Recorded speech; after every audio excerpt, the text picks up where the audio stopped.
They actually voted on the Speaker of the House yesterday. And it is Mike Johnson, somebody most people really aren't all that familiar with, including us. I wasn't really familiar with him. I'd seen his name. I could never have picked him out of a lineup before. No, I couldn't have either, in all honesty. Now, he has a 74%. Is it freedom score or is it the... This is freedom score. It's a freedom score. Yeah. Okay, so Freedom Works gives him 74% for this session, but I think 80% lifetime. Overall, yes. But the 75, sorry to correct you, is going up. Yeah. So it's not going down. So. Okay, good. Good. So, I mean, 80% lifetime, that's a lot better than Mike McCarthy's was, and a lot better than most of the other guys that were being considered for this, except for Jim Jordan and Byron Donalds, who apparently, for some reason, didn't have a chance. Racism. Yeah, right. Right. In the case of Byron Donalds, obvious racism. Obvious? So, we have a new Speaker of the House. Yeah. That might be good, or it might be bad, because now they'll get back to work and they'll start doing crappy things that we don't want them to do. Yeah, I thought, it'd be fun to kind of go and find some clips of him, in retrospect and see. And get to know him, really. What's he been up to lately? Here he is discussing the Biden crime family. Article 1, Section 2 of the Constitution itself expressly states that the sole power of impeachment belongs here to this House. And then Article 2, Section 4 says, listen to the language carefully. It's expressly written in the Constitution. This is not political talking points. We're not making this up. It says in Article 2, Section 4 that the president shall be removed from office on impeachment for and conviction of treason, bribery, or other high crimes and misdemeanors.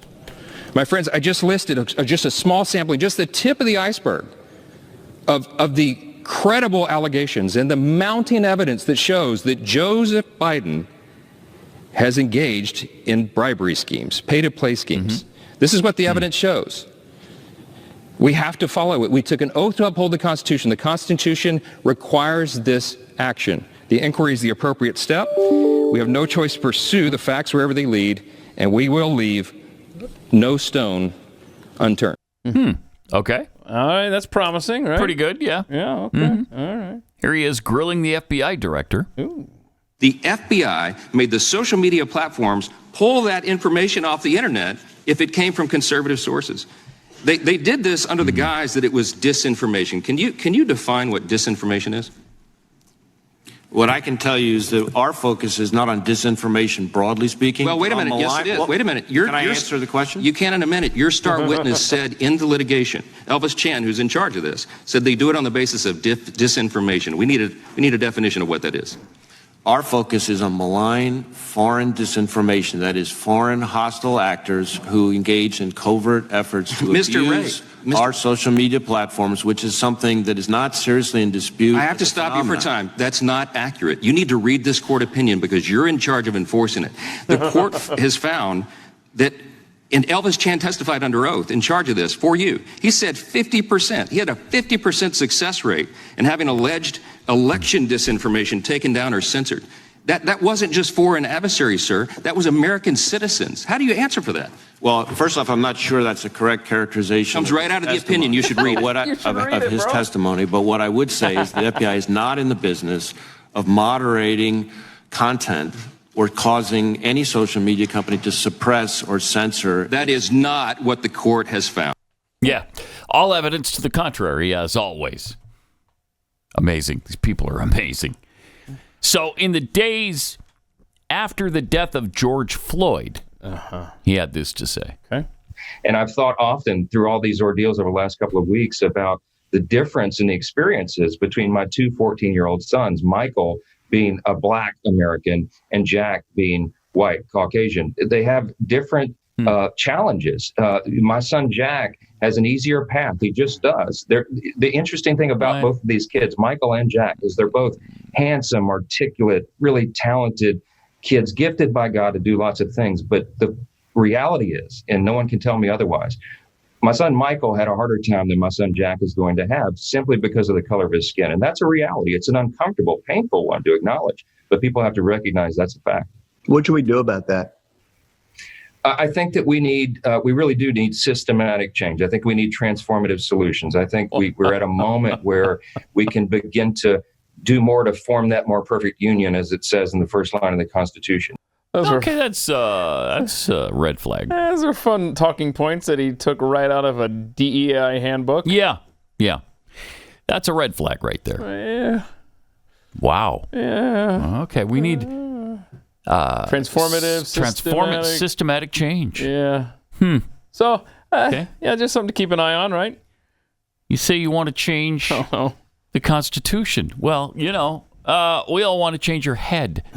You tell me it's the institution, you better free your mind instead. You want to be transformative? No. Okay. No. Well, Mike Johnson does. I don't know. Hey, here's a good quote from him yesterday. Are you ready for this? Quote, this is a new Speaker of the House, okay? Mm-hmm. We're not continuing resolutions anymore. We're doing instead a messy process of doing 12 separate small spending bills that are single subject.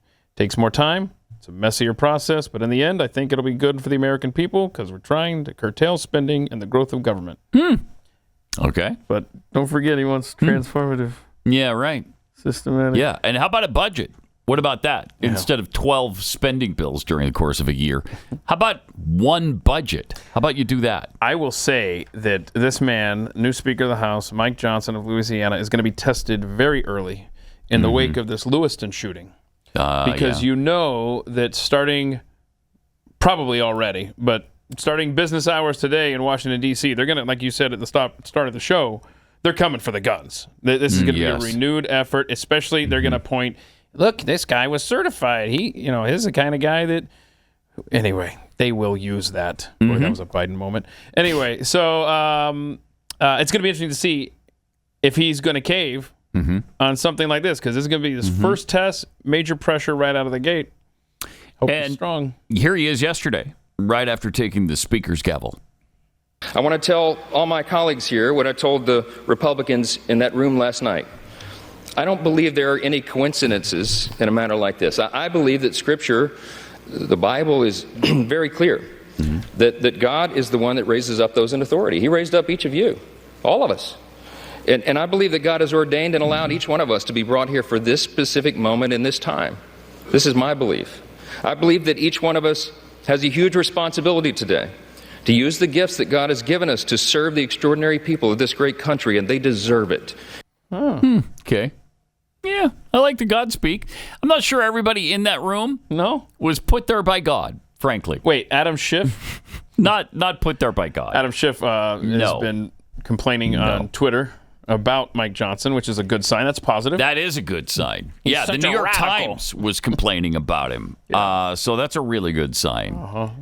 He's an election denier, as Adam Schiff calls, because he wouldn't certify the election for Joe Biden. Shut up. It took 2 minutes and 26 seconds after he was approved by the House to get an email from Representative Bill Pascrell that said, today, Republicans found their Goldilocks candidate, a person just extreme enough to satisfy their far-right base, but not yet a household name to engender organized opposition. Interesting.